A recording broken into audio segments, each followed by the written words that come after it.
Pas assez de preuves pour convaincre les juges et obtenir la condamnation de Maxime Mokom. C'est la raison invoquée par le procureur pour retirer les charges de crimes contre l'humanité et de crimes de guerre qui avaient été portées contre cet ancien chef des anti-Balaka. En fait, le procureur ne donne pas beaucoup d'explications. Il explique simplement que les témoins et des témoins clés dans ce dossier ne sont plus disponibles. Alors le procès sur le fond n'avait pas encore débuté. On en était à des procédures et du coup, eh bien, le dossier pour l'instant est retiré en fait du rôle de la Cour.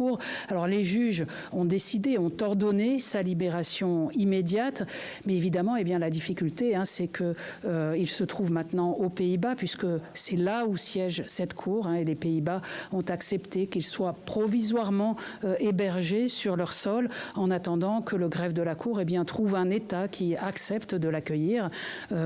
Faut se rappeler que Maxime Mokom avait été arrêté en mars 2022, alors qu'il se trouvait au Tchad. Il n'est pas certain, évidemment, qu'il souhaite retourner en Centrafrique. Il faut notamment savoir que fin septembre, un tribunal de Bangui l'a condamné par contumace à des travaux forcés à perpétuité pour atteinte à la sécurité de l'État.